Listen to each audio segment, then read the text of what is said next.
Bien, chers amis, j'ai le grand plaisir aujourd'hui d'accueillir dans le cadre du séminaire sur la nature humaine Laurent Jaffraud, professeur à l'Université Paris 1 Panthéon-Sorbonne, membre honoraire de l'Institut universitaire de France et membre de l'Institut des sciences juridiques et philosophiques de la Sorbonne. Les domaines de recherche et d'enseignement du professeur Jaffraud sont la philosophie morale et notamment la philosophie morale de langue anglaise. Il a beaucoup écrit aussi sur la psychologie morale, sur les pratiques réactives et les émotions telles que le pardon, la gratitude, le mépris, la honte, ainsi que sur les liens entre philosophie morale et théorie de l'action, résolution, faiblesse de la volonté, contrôle diachronique de soi. Il est l'un de ceux qui, trop rares encore en France, ont permis la mise en lumière de l'importance de la tradition écossaise, issue des très grands philosophes du XVIIIe siècle. En particulier, on lui doit des travaux tout à fait remarquables sur Shaftesbury, Francis Hutcheson, Adam Smith, Hume, bien sûr, mais aussi Thomas Reid, et aussi le fait d'avoir insisté sur le dialogue à mener, qui est aussi une de mes préoccupations, entre les sentimentalistes et les rationalistes. Parmi ces très très nombreux écrits, on lui doit Éthique de la communication et art d'écrire, Shaftesbury et les Lumières anglaises au PUF en 1998, qui fut couronné par le prix Saint-Tour de l'Académie des sciences morales et politiques, et pour ne citer que les plus récents, outre son très beau livre La couleur du goût, psychologie et esthétique au siècle de Hume, chez Vrin en 2019, son ouvrage dont j'ai d'ailleurs parlé lors de mon cours de l'an dernier, Le miroir de la sympathie, Adam Smith et le sentimentalisme, paru donc en 2024 chez Vrin, ou encore la codirection de l'ouvrage tout récent La justice pénale aux frontières du pardon, au classique Garnier 2025. Je suis donc, comme vous tous, impatiente de l'écouter nous parler de la nature humaine, une affaire de psychologie ou de rationalité. Cher Laurent, c'est à vous. Je vous remercie vivement de votre invitation, chère Claudine. C'est l'occasion pour moi de vous exprimer ma reconnaissance pour ce que vous avez fait et continuez de faire pour la philosophie et son enseignement à tous les niveaux de l'institution. Alors, comme je suis très discipliné, je m'en suis tenu au thème de ce séminaire sur la nature humaine et j'ai essayé de rassembler et tester quelques idées à partir de différents aspects de mon travail. Donc, conformément à la manière d'utiliser l'histoire de la philosophie que j'affectionne, je vais me placer non pas à l'intérieur de telle ou telle doctrine du passé, mais pour ainsi dire entre elles, dans un lieu fictif à partir duquel je mets en discussion des auteurs de la tradition européenne et britannique, spécialement, et la philosophie aujourd'hui. Pour dire tout de suite où je vais, mon idée est assez simple. Au moins depuis le projet d'une science de la nature humaine, qui est commun à David Hume et à certains de ses contemporains, notamment Adam Smith, l'idée de nature humaine a pu servir à désigner un terrain d'enquête qui concerne non seulement les régularités dans les conduites humaines de tous ordres, pratiques, épistémiques, esthétiques, sociales de manière générale, mais aussi les irrégularités, les anomalies apparentes, tout ce qui n'est pas conforme à l'idéal d'un être rationnel et raisonnable. Il y a quelque chose de très remarquable dans les contours de la science de la nature humaine que propose Hume dans son traité. Il fait le tri, comme toute personne soucieuse de bien conduire son esprit dans la vie quotidienne, comme dans l'activité scientifique, entre les conduites normales et les conduites irrégulières. Les conduites normales sont celles qui sont conformes aux normes de la conduite de l'esprit, notamment les formes d'evidence qui sont recevables, ce que Hume appelle des probabilités qui ne sont pas non philosophiques, qui sont philosophiques, qui sont des fondements, dit-il, raisonnables de la croyance, dans le traité 1, 3, 13. Et Hume les distingue des conduites irrégulières, notamment les probabilités non philosophiques, par exemple, les règles générales qui peuvent être au principe des préjugés. Mais, et c'est là le point important, Hume ne fait pas ce tri dans le but d'exclure ces conduites irrégulières de son objet.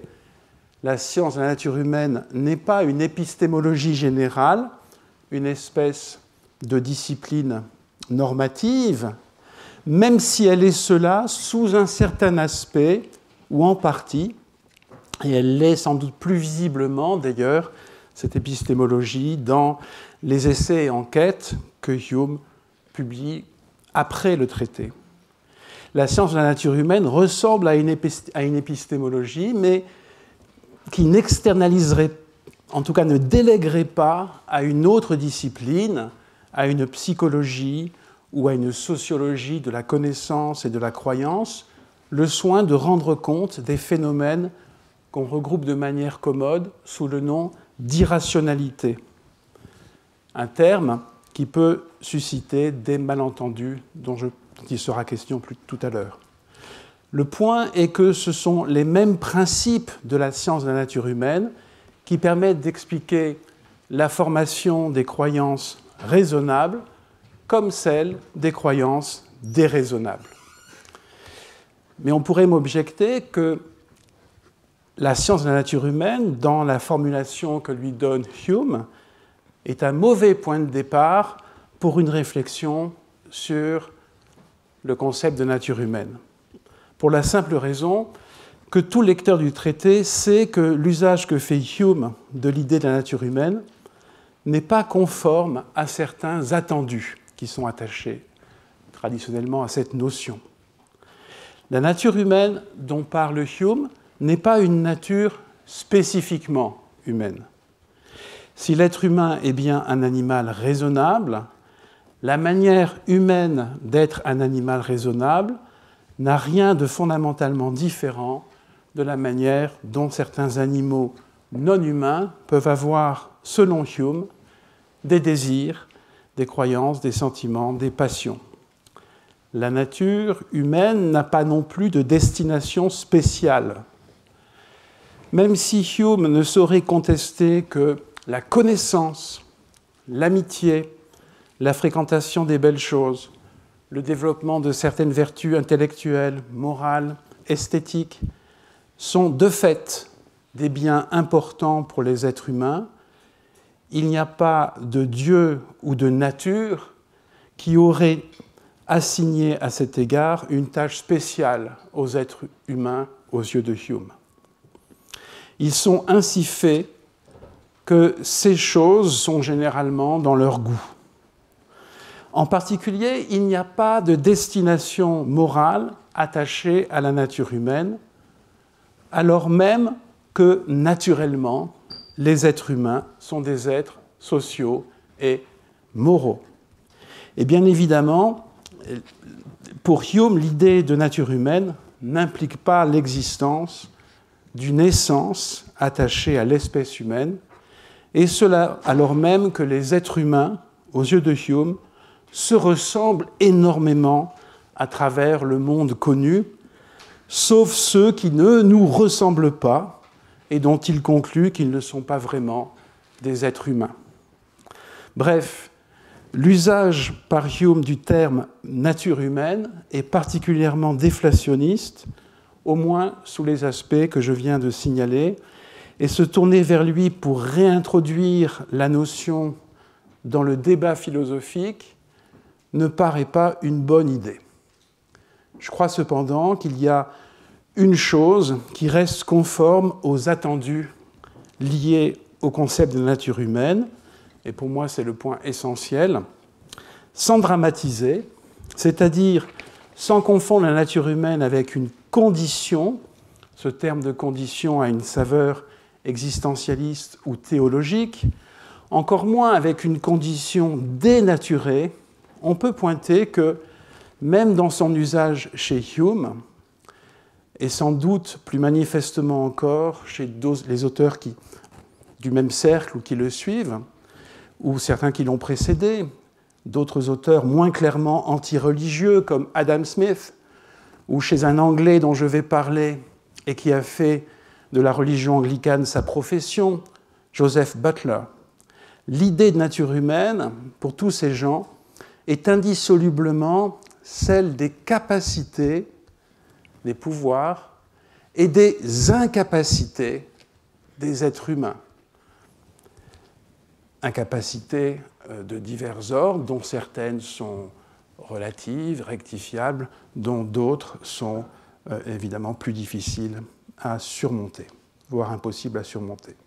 En particulier, ce que nous appelons nature humaine réunit en un tout indissociable les pouvoirs des êtres raisonnables et les limites internes, psychologiques de ces pouvoirs.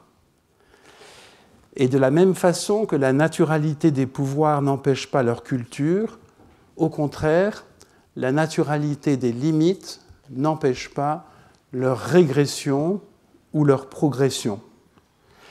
Donc je vais essayer de montrer que cette conception de la nature humaine, donc cette idée que, au fond, une motivation très importante de l'usage du concept de nature humaine, c'est qu'il invite à penser comme un tout indissociable les capacités et les incapacités. Je vais essayer de montrer que cette conception, qu'on trouve chez des auteurs donc, que j'affectionne particulièrement, notamment Adam Smith,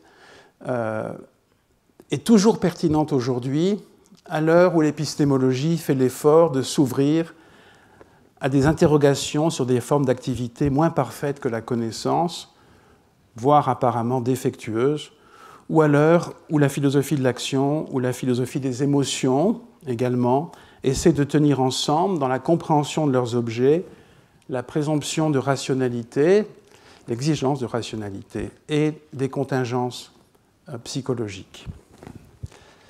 Donc, je vais partir d'un auteur que Hume, curieusement, salue en note dans l'introduction du traité de la nature humaine, Joseph Butler,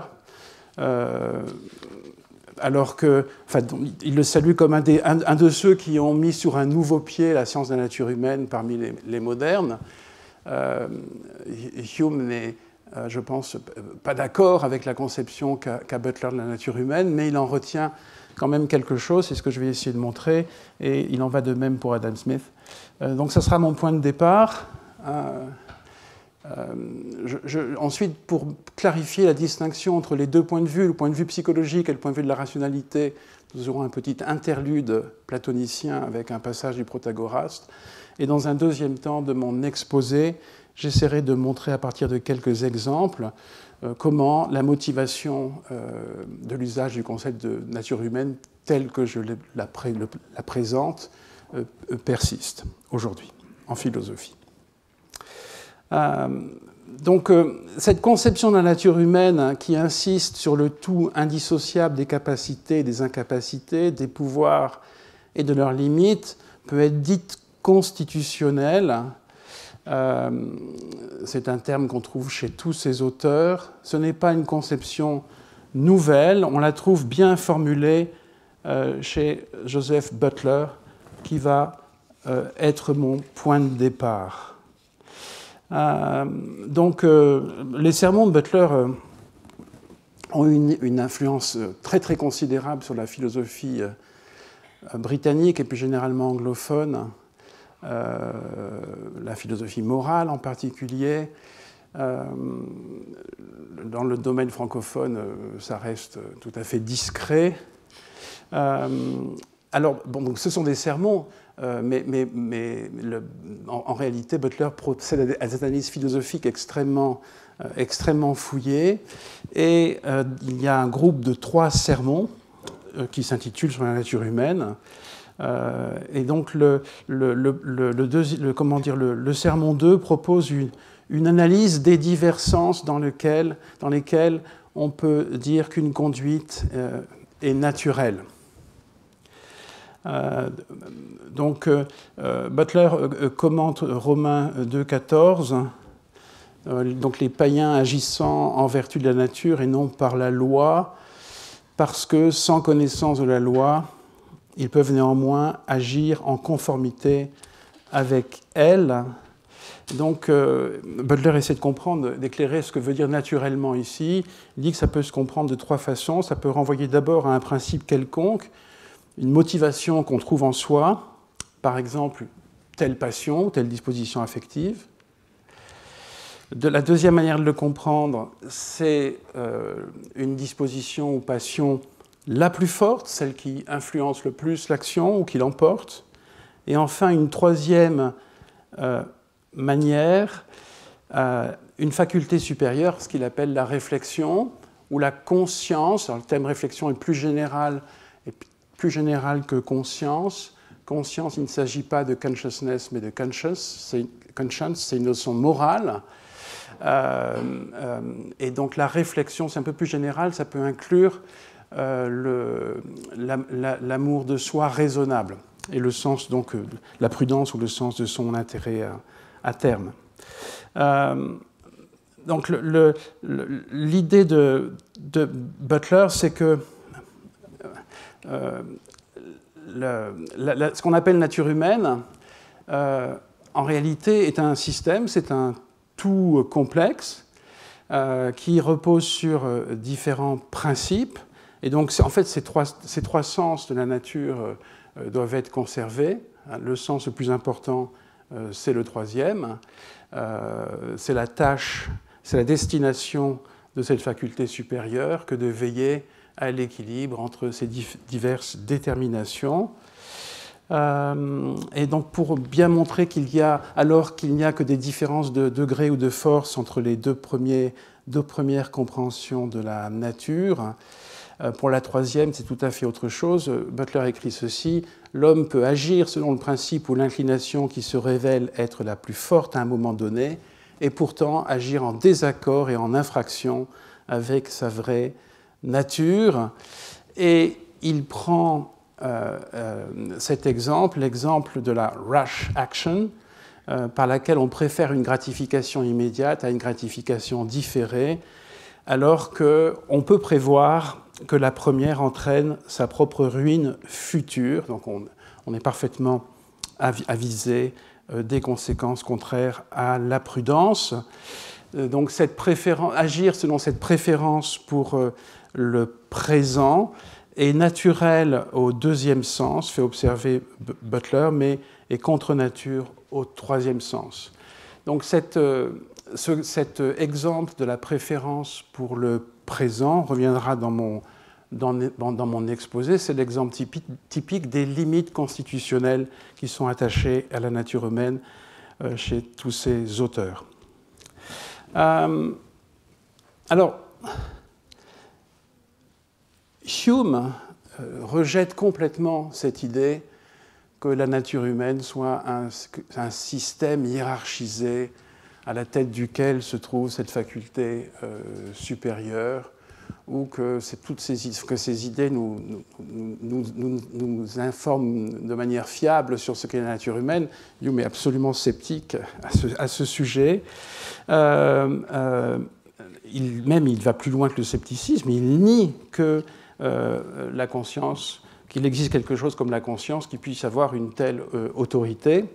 Mais néanmoins, il y a quelque chose que Hume retient, ce sont les remarques de Butler sur les perturbations de certaines dispositions affectives par d'autres, par des passions, et également l'importance que donne Butler à ces exemples de conduite qu'on peut dire irrationnelle, comme celle de l'impatience extrêmement imprudente. Donc ce que je vais retenir de Butler, c'est avant tout ça. Alors, Butler, en un sens, sur d'autres points, est une des cibles de Hume. Le passage fameux dans lequel Hume formule ce qu'on appelle parfois la loi de Hume ou la guillotine de Hume, c'est-à-dire la dénonciation de la faute de raisonnement qui consiste à partir de prémices purement descriptives pour arriver à une conclusion prescriptive. Donc cette faute de raisonnement semble être commise par Butler quand il décrit sa propre méthode. Il situe sa propre méthode par rapport à celle des auteurs rationalistes ou des théoriciens du droit naturel ou de la loi naturelle. Et donc il écrit cette chose. Donc sa méthode à lui consiste à partir d'un fait, à savoir ce qu'est la nature particulière de l'homme, ses différentes parties, leur économie ou constitution. À partir de là, donc sa méthode détermine quelle est la manière de vivre qui correspond au tout de sa nature. Donc là, c'est clairement le genre de choses que Hume rejette, même si, en réalité, Butler ne commet pas nécessairement la faute de raisonnement, puisque le point de départ, le fait qu'est la nature particulière de l'homme, est un fait normatif dans la présentation de Butler, puisqu'il y a une destination morale de l'homme qui est donnée. En tout cas, ce qui est intéressant ici, c'est que, comme on va le voir, les limitations psychologiques de la prudence sont replacées chez Butler dans un cadre téléologique. En un sens, s'il est imprudent d'être impatient, le fait que nous ayons cette tendance à l'impatience pourrait être éclairé de manière téléologique, et un auteur n'hésitera pas à supposer que cela peut avoir des effets bénéfiques et à le rapporter à une prudence supérieure, une prudence apparente, celle de Dieu. C'est Adam Smith. Et donc, j'en parlerai dans un instant. Alors, Hume, lui, ne retient pas ce genre ne développe pas ce genre de spéculation, même si, dans le cadre mécaniste qui est le sien, il tient parfois un langage qui s'en rapproche. Alors, j'en viens au point qui est le plus intéressant pour le projet de trouver la motivation de cet usage du concept de nature humaine. Ce sont les remarques de Butler sur le fait que les limites et faiblesses des êtres humains font partie de la nature humaine, et d'ailleurs, elles n'ont pas nécessairement des effets maléfiques. Elles ont généralement des effets indésirables, mais l'économie de la nature, globalement, est beaucoup plus complexe, et d'où les considérations téléologiques. Alors, un exemple, c'est il y a 2 sermons sur la compassion. Dans le premier sermon, donc Butler en fait commente Romains 2,15 « Réjouissez-vous avec ceux qui se réjouissent et pleurez avec ceux qui pleurent ». Et il dit que le conseil important, c'est de pleurer avec ceux qui pleurent, et pas de se réjouir avec ceux qui se réjouissent, parce que ceux qui se réjouissent n'ont pas besoin qu'on se réjouisse avec eux, tandis que ceux qui pleurent, s'ils ont de bonnes raisons de pleurer, ont besoin de notre assistance. Donc c'est son thème principal. Il y a un devoir de pleurer avec ceux qui pleurent, il n'y a pas de devoir de se réjouir avec ceux qui se réjouissent. Il constate d'ailleurs que nous n'avons pas de mots pour la disposition affective à partager la joie d'autrui, alors que nous avons des mots pour la disposition affective à partager ses malheurs. Il observe qu'en anglais, Congratulation est bien la contrepartie de condolence, mais ces mots, dit-il, sont supposés signifier des formes de civilité, féliciter quelqu'un, ou lui présenter ses condoléances, ou exprimer sa sympathie, plutôt qu'une sensation, dit-il, ou un sentiment interne.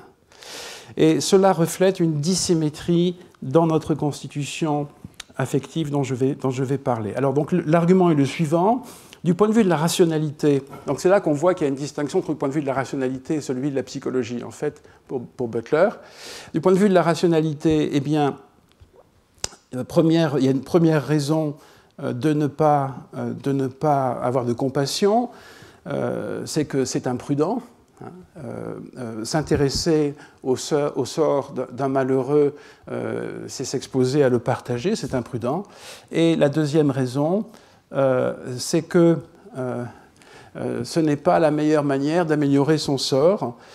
Si la raison et le devoir motivent et justifient l'aide qu'on lui apporte, c'est bien meilleur et bien plus fiable et stable que si on s'en remet à la compassion. Et donc ces deux considérations de rationalité sont défaites par des considérations à la fois psychologiques et téléologiques. La première, la considération psychologique, c'est que la raison seule n'est pas en réalité un motif suffisant de vertu dans une créature telle que l'homme.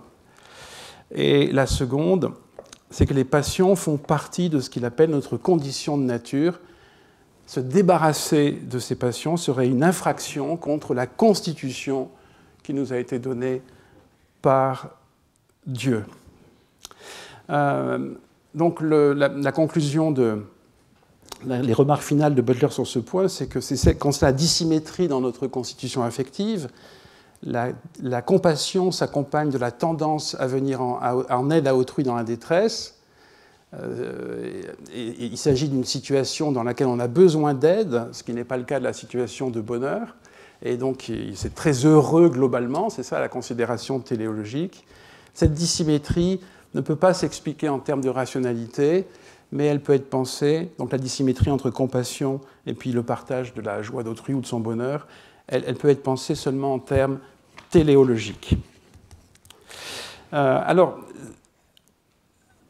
ces considérations téléologiques sont aussi celles d'Adam Smith, même si je crois que chez Adam Smith, c'est plus une manière de présenter les choses qu'une véritable apologétique d'une providence.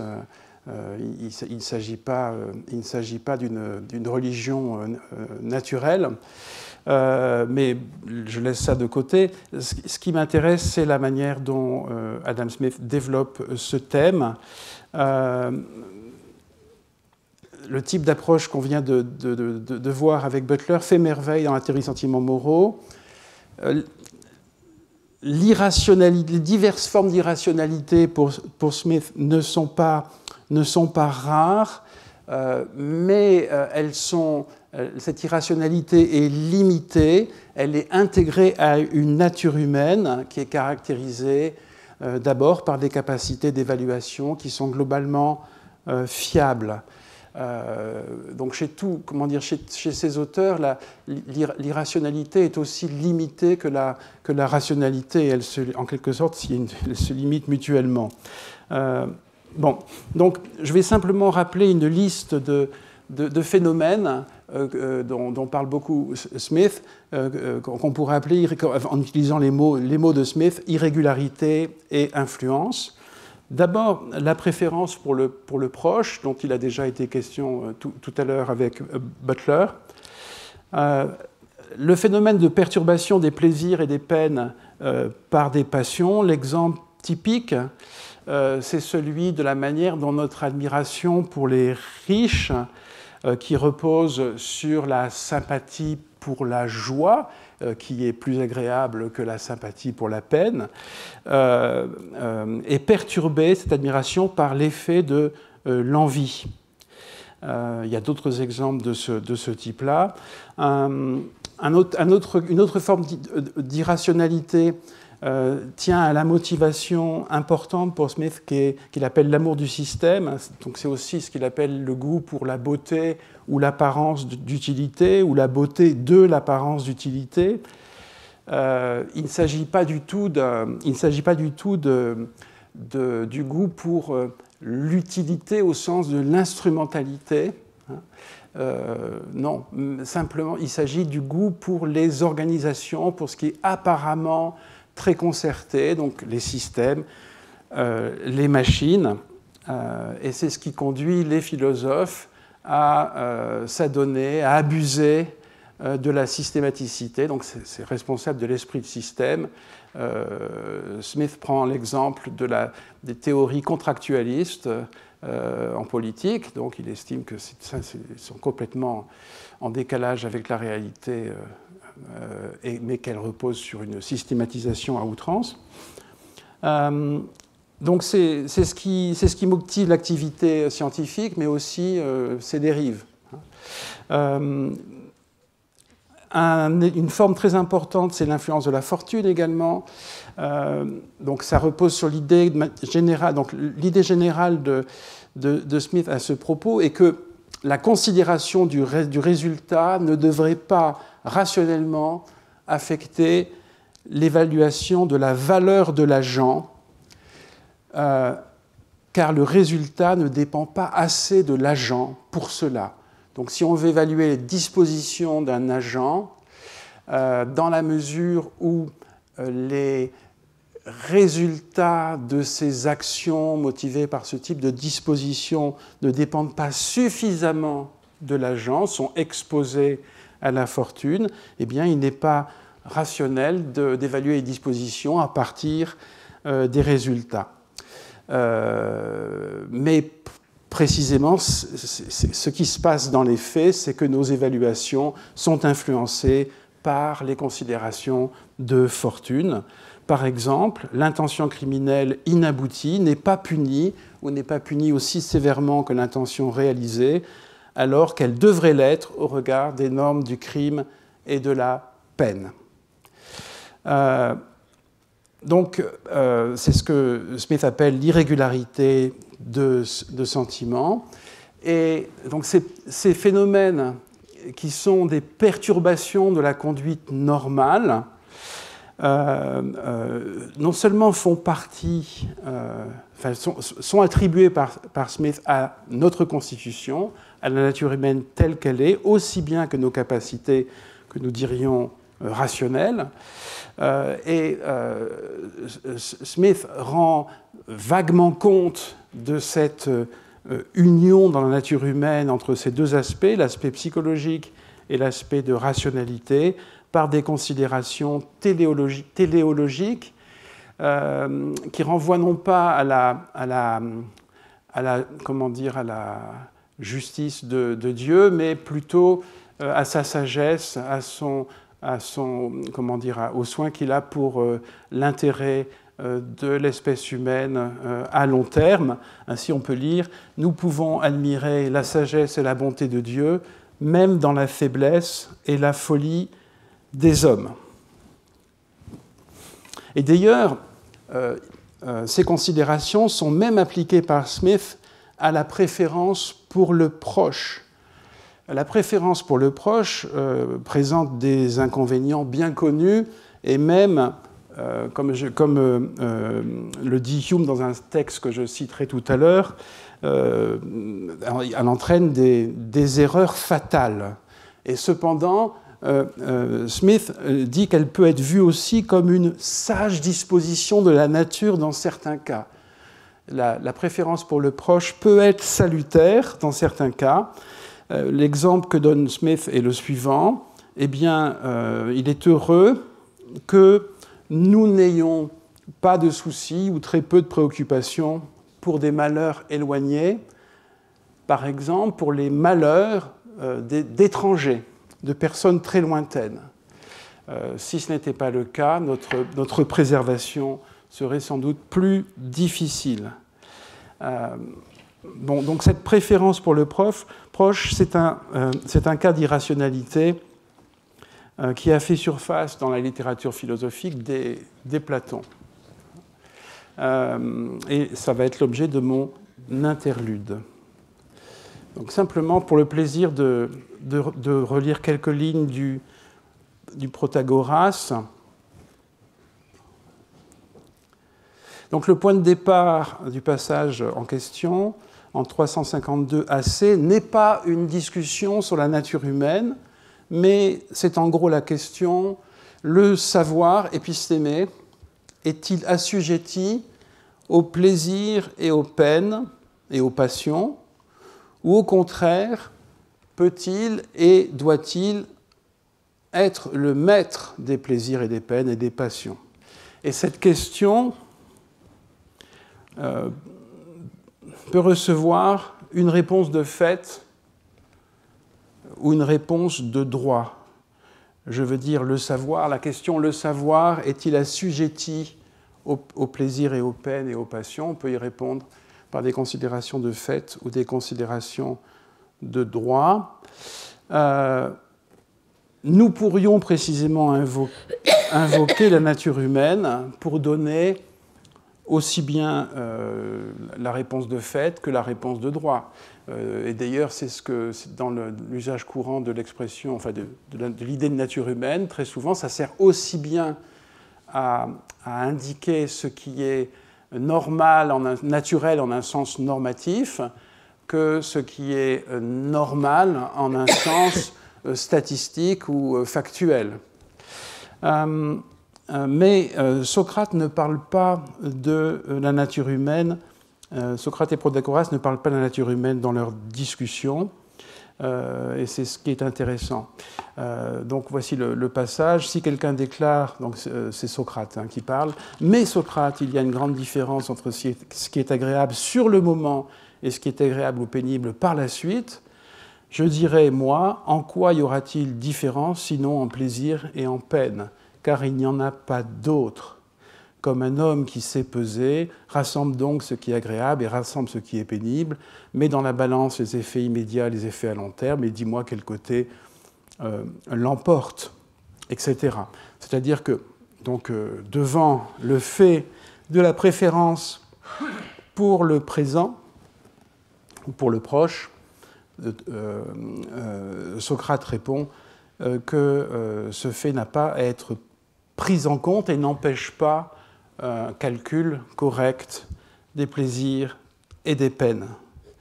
Donc la réponse de droit qui est donnée par Socrate consiste à découvrir la rigueur et la puissance d'un art de la mesure. Il y a un calcul rationnel des valeurs et le poids respectif des valeurs se détermine sans être affecté par la situation temporelle. Ce n'est pas affecté par la différence entre une valeur présente immédiatement et une valeur considérée à terme. Du point de vue de l'art de la mesure, il n'y a pas de différence de valeur à cet égard. Donc, regardons simplement la fin du passage. S'il en est ainsi, c'est toujours Socrate qui parle.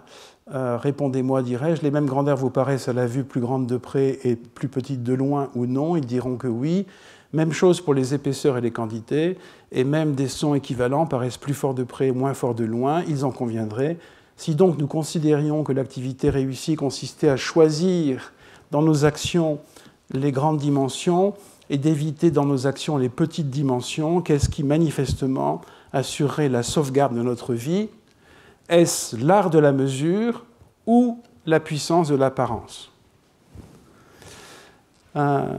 Donc, Socrate nous place devant une alternative. C'est soit la pratique de l'art de la mesure, soit la soumission à la puissance de l'apparence.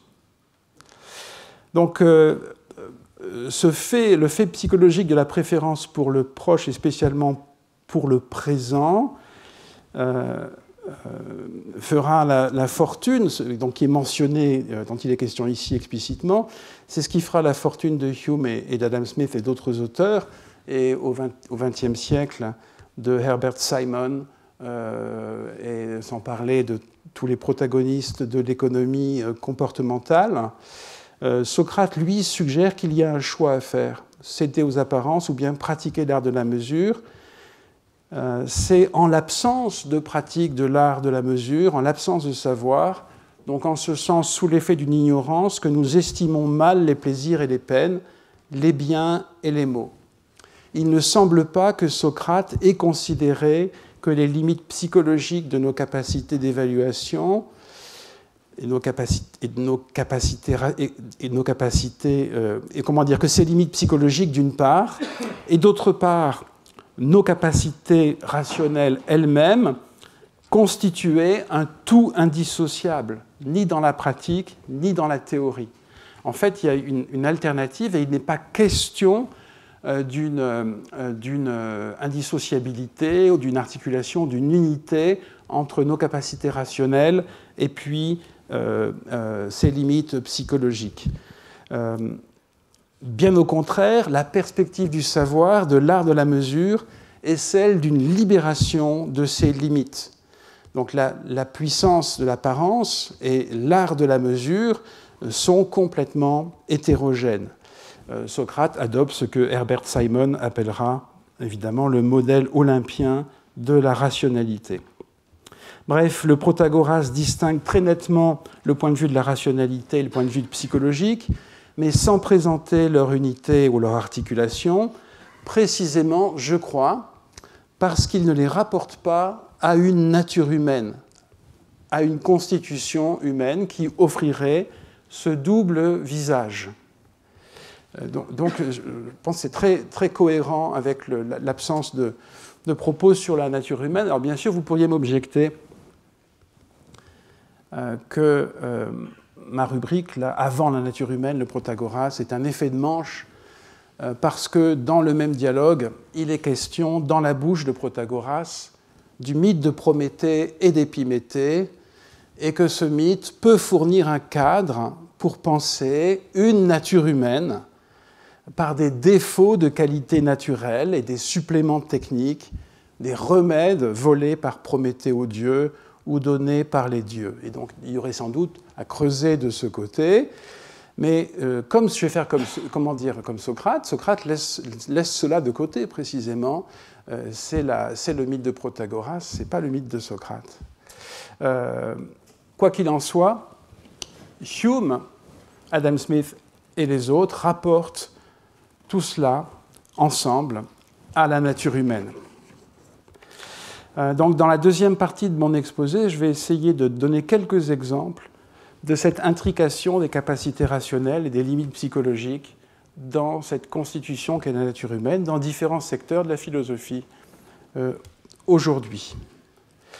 Alors, je vais commencer par quelques remarques sur le projet de Kasim Kassam dans son livre Self-Knowledge for Humans. Et ensuite, je prendrai un ou deux exemples du côté de la philosophie de l'action, de la philosophie des émotions.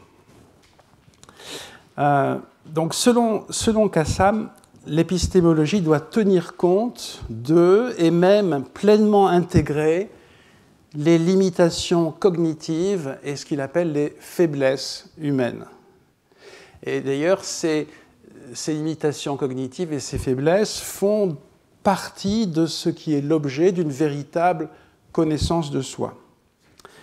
Ce qui m'intéresse dans son approche est que les limitations de nos pouvoirs épistémiques, qui font la distance par rapport à des êtres humains par rapport à l'idéal de l'agent épistémique, ces limitations ont quelque chose d'humain, trop humain, comme il le dit dans son livre.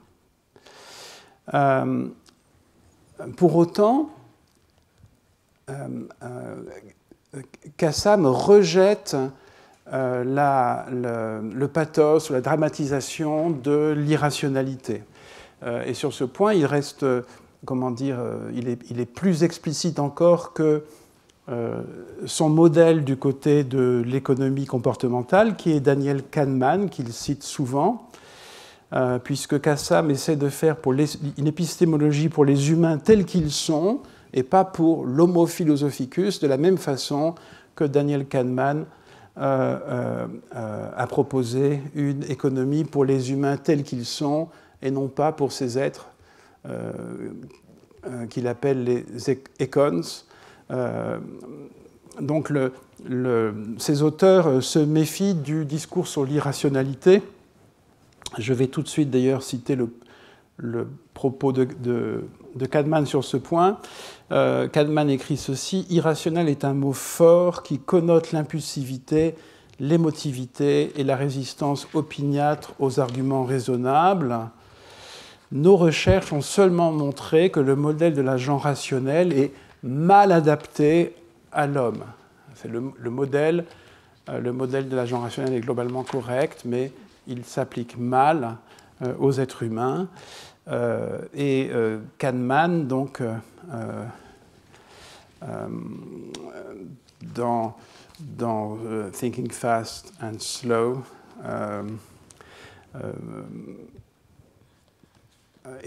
donne plusieurs exemples de cette mauvaise adaptation, mais il se plaint d'avoir été mal compris, comme s'il avait voulu simplement mettre en avant l'irrationalité. C'est pour cette raison qu'il fait cette remarque sur le terme.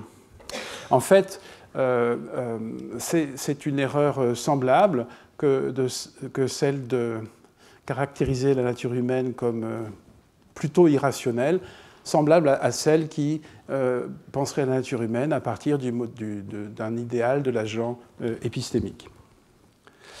Alors, je reviens à Kassam. Ce qui est intéressant, c'est la modération de sa position.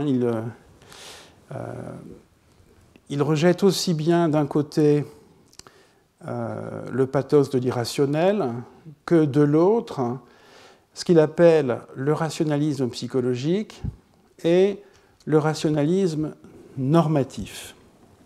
Alors, en faisant ces distinctions fines entre ces deux formes de rationalisme, il met le doigt, je trouve, sur une question qui est particulièrement intéressante pour nous. Donc, qu'est-ce que c'est que le rationalisme psychologique ? C'est la thèse selon laquelle les êtres humains ne sont pas des agents épistémiques idéaux, mais c'est un fait qu'ils s'en approchent. Donc, c'est une thèse descriptive. Et le rationalisme normatif se formule de deux manières différentes. Il consiste à dire que les êtres humains sont supposés ou bien devraient avoir une conduite épistémique qui s'approche de celle d'agents idéaux.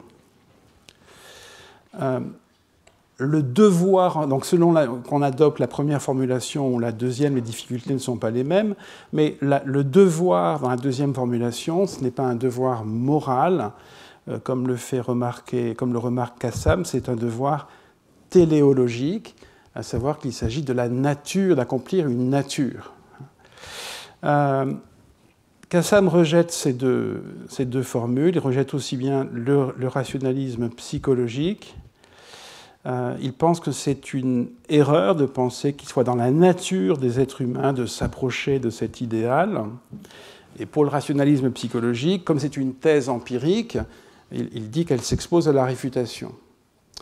Il s'appuie beaucoup sur les résultats de l'économie comportementale, pas pour montrer que les êtres humains sont des animaux irrationnels, pas plus qu'ils ne sont idéalement rationnels. Ils sont capables de faire des choix irrationnels. Alors, ce que je retiens de cette discussion, dont je ne peux pas restituer tout le contexte, c'est qu'il y a plusieurs manières ici de parler de la nature humaine. Il y a une manière qui est normative, en un sens non pas moral, mais téléologique. il y a une autre manière qui est également normative, mais qui renvoie à une thèse sur la nature essentielle des êtres humains. Et ça correspond à ce que Matthew Boyle appelle la vision classique de la nature humaine, dans un article pour nous très intéressant, Essentially Rational Animals. Dans cet article que cite Kassam, Matthew Boyle caractérise une des formes du rationalisme normatif comme une thèse à propos de la nature essentielle des êtres humains. Selon cette thèse, il est normal, non pas en un sens statistique, mais relativement à l'essence des êtres humains, qu'ils aient une conduite épistémique qui s'approche de celle d'agents idéaux. Et évidemment, c'est compatible avec de nombreuses exceptions. Je reviendrai sur les propositions de Boyle dans ma conclusion. Donc, le projet de Kassam, c'est d'avoir une épistémologie pour les humains tels qu'ils sont, qui intègre aussi bien le point de vue de la rationalité que le point de vue des limites et des faiblesses. Alors, si on se tourne maintenant vers des choses sans doute mieux connues, en particulier au Collège de France, puisque à la chaire Rationalité et Sciences sociales, Lionel Elster avait donné tout un enseignement sur ces thèmes. Donc, d'ailleurs, on dispose d'un livre, L'irrationalité, en 2010, dont le titre ne doit pas suggérer que l'auteur Elster pense que l'être humain est irrationnel, mais simplement qu'il est rationnel d'une manière qui le rend susceptible de choix et conduite irrationnelle. Donc il y a eu toute une littérature dans la deuxième moitié du XXe siècle, à la suite de travaux de psychiatres, de psychologues, à la suite également du développement de l'économie comportementale, qui tend à montrer que il y a des comportements humains qui ne peuvent pas être prédits par la théorie du choix rationnel, mais qui sont cependant prédictibles par les sciences sociales.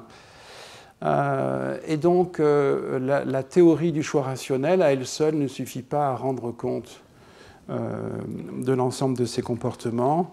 Et on doit tenir ensemble les deux points de vue des capacités rationnelles et des limites psychologiques. Donc il y a eu toute une littérature sur ce point, et en particulier les résultats d'auteurs comme George Ainslie, d'autres auteurs également sur le discount hyperbolique et les renversements de préférence, les inversions de préférence, en vertu du seul passage du temps, ont été utilisés par les philosophes, et notamment par Elster, pour rendre compte de phénomènes comme la faiblesse de volonté, alors à travers le temps. Et plus récemment, dans la philosophie de l'action, ces résultats psychologiques ont été en quelque sorte intégrés à la perspective de la philosophie de l'action, qui est d'abord la perspective de la rationalité. Et si vous voulez regarder des choses sur ce point, vous pouvez consulter l'ouvrage collectif dirigé par Carla Bagnoli, il y a quelques années, Time in Action, où il est question de ce genre de choses. Je signale simplement que, puisque Claudine Tirsena avait la gentillesse de l'indiquer quand elle m'a présenté, que mon travail sur le pardon et sur la punition légale repose sur une théorie processuelle, donc sur l'idée que ce genre de choses, le pardon et la punition et d'autres choses du même type sont des processus qui sont adaptés à des agents qui sont à la fois rationnels et faibles, et cela constitutionnellement.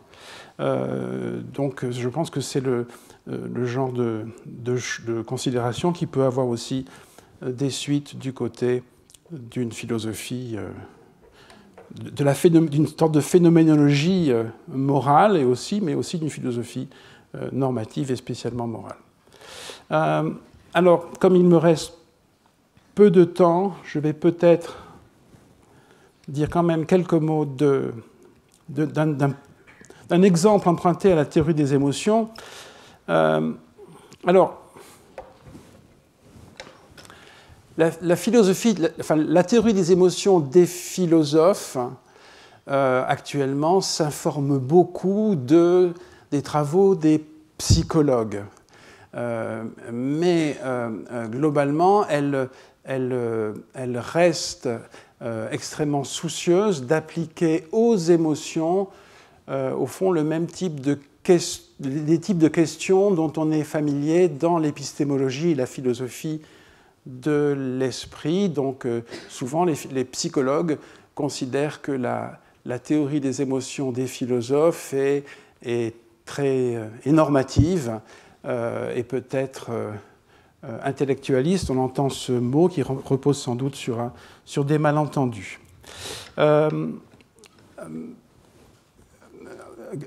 Kassim Qassam, dans son livre Self-Knowledge for Humans, prend à plusieurs reprises comme exemple de faiblesse le phénomène des émotions récalcitrantes, comme la peur de l'araignée, dont je sais pourtant qu'elle est inoffensive. Et il est vrai que le cas des émotions fournit de nouveaux exemples pour ce type de littérature. Alors, je m'appuie simplement sur un article de Fabrice Teroni et Julien Deona, qui est déjà ancien. Ils ont écrit beaucoup de choses depuis sur les mêmes objets, mais c'est leur méthode qui m'a beaucoup intéressé dans cet article. Ils essaient de rendre compte d'un point particulier, qui est la distinction entre la honte et la culpabilité. Donc la culpabilité, en fait, c'est le sentiment de culpabilité. On n'a pas de mot en français pour ça. En anglais, on dit guilt. C'est subjectif, en fait. Donc, dans un souci de typologie qui est assez typique de la philosophie contemporaine des émotions, ils essaient de trouver les bons critères de distinction et ils partent de la littérature. Et il se trouve qu'il y a quatre caractérisations, quatre thèses qu'on rencontre dans la littérature à propos de la distinction sur la honte et la culpabilité, et elles ne semblent pas aller ensemble de manière satisfaisante, donc il y a une grande contrariété. Voici ces quatre, on pourrait dire quatre truismes à propos de la honte et de la culpabilité. Premièrement, la honte est une émotion de la sanction sociale. La culpabilité est en rapport avec une sanction interne. Deuxièmement, donc c'est une thèse complètement, apparemment indépendante, hein. La honte est focalisée sur le soi de manière globale, sur ce qu'on est, tandis que la culpabilité est focalisée sur ce qu'on fait ou ce qu'on a fait, sur l'action. Troisième thèse, dans la honte, ce sont des idéaux du soi qui sont ébranlés, tandis que dans la culpabilité, il s'agit de la transgression d'un interdit. Et quatrièmement, la culpabilité est orientée vers les autres et la honte est orientée vers soi. Donc vous remarquez que la première et la quatrième thèse semblent se contrarier, voire se contredire. Et donc, ce que font Deona et Teroni dans cet article, ils s'appuient sur une distinction entre ce qui est typique et ce qui est constitutifs, à propos des propriétés, entre des propriétés typiques et des propriétés constitutives, là, de la honte et de la culpabilité. Une propriété est typique d'une espèce quand quasiment tous les individus de l'espèce concernée présentent cette propriété, mais qu'un petit nombre ne la présente pas.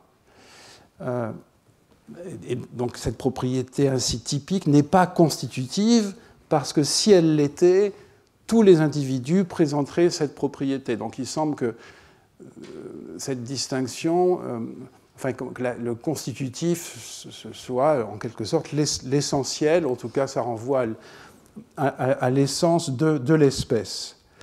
Sur ce point, je renvoie à un article d'Isaac Willem, 2022, Typical, a Theory of Typicality and Typicality Explanation. Donc, c'est ce genre de distinction que Deona et Teroni utilisent. Et donc, ils vont montrer que simplement les thèses 1 et 4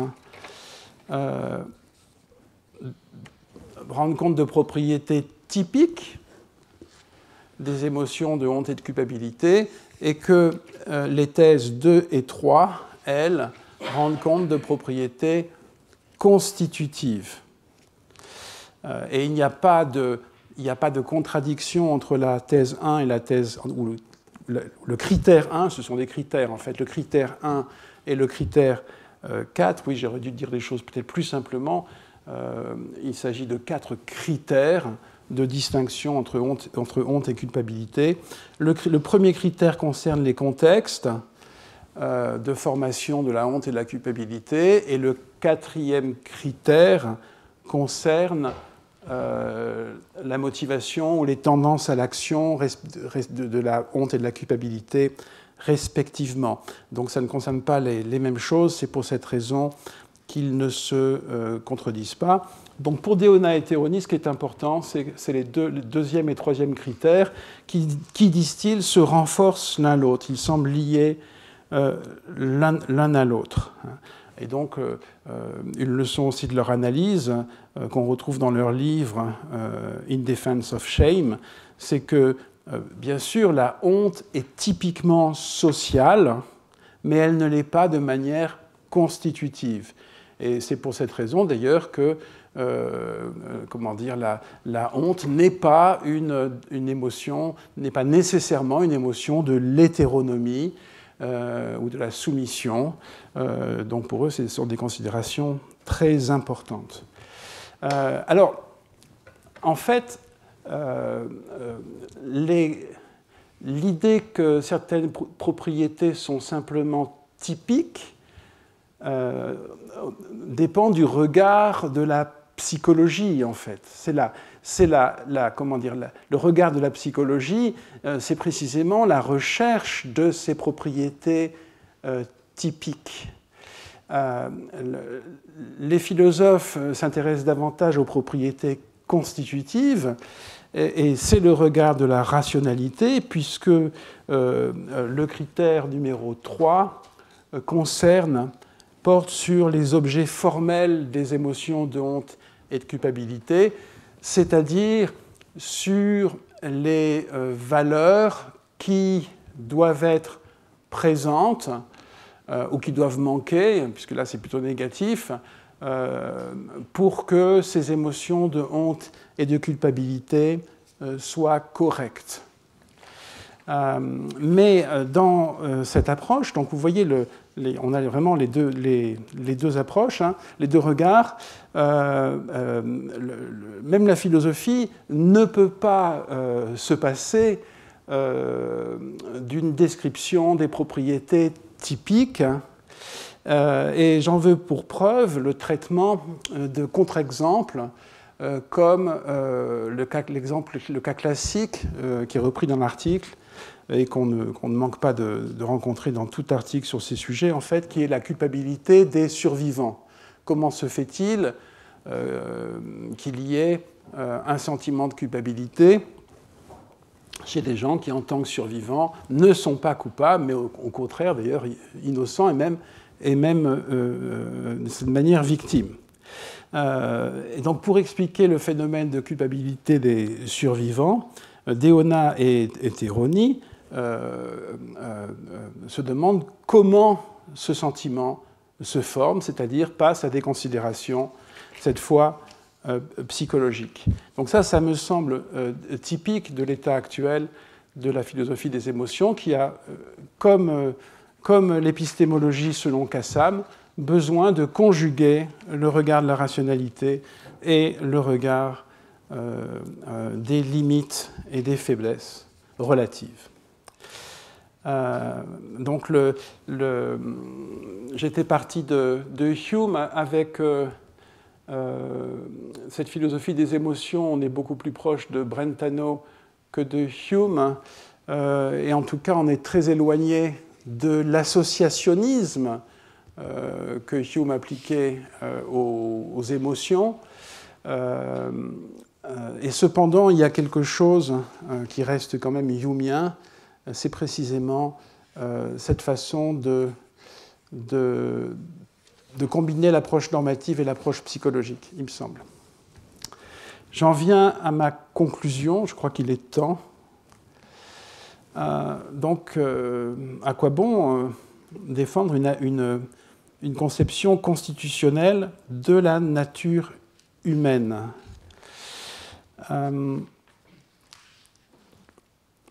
Qu'est-ce que ça change au fond, hein? Qu'est-ce que ça change de dire que on a besoin du concept de nature humaine entendu comme une constitution dans les sens que j'ai indiqués, parce que il nous faut conjuguer le regard de la rationalité et le regard de la psychologie. Alors je pense que c'est quelque chose qu'a bien formulé Matthew Boyle, dont je tiens à citer un peu longuement le passage suivant. La manière d'évaluer l'affirmation que l'être humain est un animal rationnel n'est pas de se demander si les êtres humains, pour la plupart, exposent de manière probante les raisons de leurs croyances, font des inférences conformes aux lois de la logique et de la probabilité, ou choisissent conformément aux principes de la théorie de la décision. La manière d'évaluer de telles affirmations consiste plutôt à poser la question des types de pouvoir exercés dans la pensée humaine, de ce qui devrait être considéré comme leur fonctionnement normal et de ce qui devrait être considéré comme des dysfonctionnements nécessitant une explication particulière. L'affirmation selon laquelle ces pouvoirs appartiennent à la nature humaine est tout à fait cohérente avec l'observation que nous échouons très souvent dans leur exercice. Donc je ne saurais dire mieux. D'abord, vous remarquez que pour Boyle, comme pour Hume, c'est au fond la même discipline qui s'efforce de comprendre quel est le fonctionnement aux normes, l'exercice normal des pouvoirs de l'esprit, et d'expliquer les dysfonctionnements,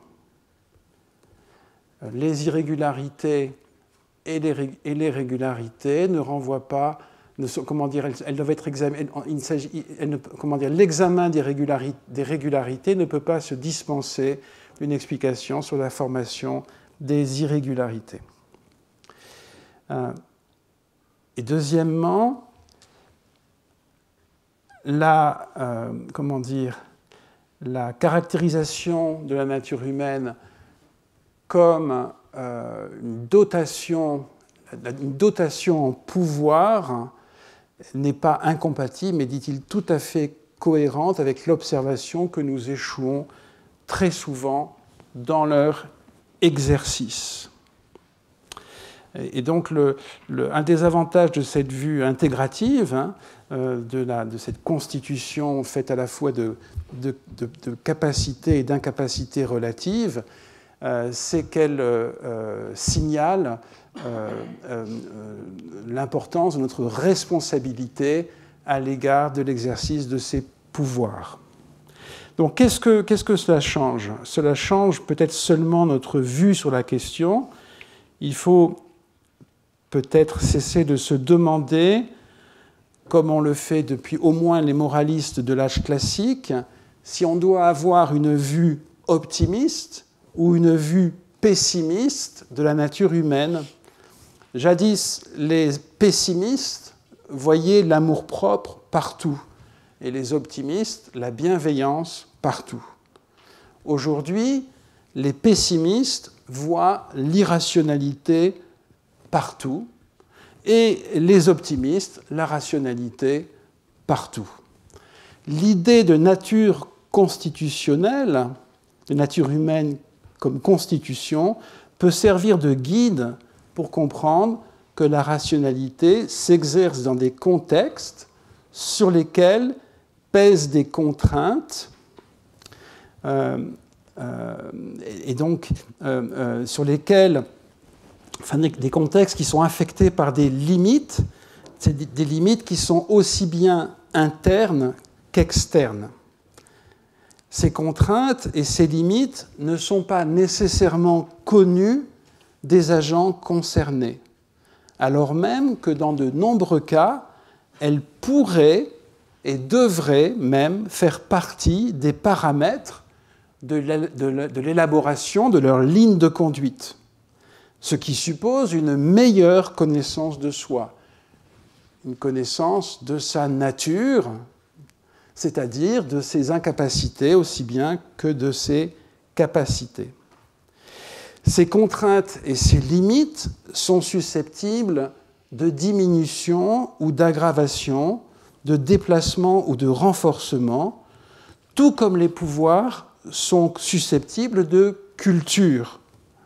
L'idée banale selon laquelle la nature humaine se cultive, qu'on applique généralement au pouvoir, aux capacités, doit être aussi appliquée à ce qu'on fait des incapacités.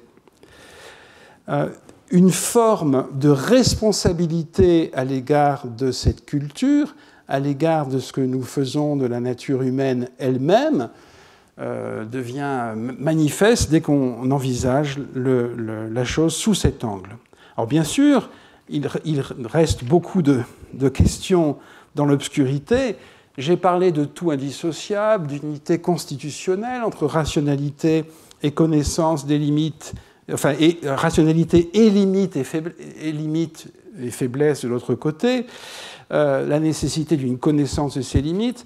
On ne peut pas en rester à cette idée d'un tout indissociable. Il faudrait regarder de beaucoup plus près comment les considérations de rationalité et les considérations sur l'incapacité, les incapacités relatives s'articulent. Il faudrait expliquer en détail, sans doute sous des formes très très diverses selon les contextes et les objets, comment s'articulent la rationalité et psychologie. Et on ne pourrait pas évidemment en rester à l'idée pourtant importante dont nous sommes tous familiers, à savoir que devoir, le principe très important, devoir implique pouvoir. Donc si un être est rationnel, donc il doit avoir les capacités pour répondre à l'appel de la rationalité. Donc tout cela reste dans l'ombre à l'issue de cet exposé. J'espère simplement avoir montré que une des motivations importantes de l'usage du concept de nature humaine, c'est-à-dire de signaler ce lien, ce tout indissociable de la rationalité et des limites psychologiques, n'est pas perdu dans la philosophie aujourd'hui. Il s'agit toujours de le signaler et de le comprendre.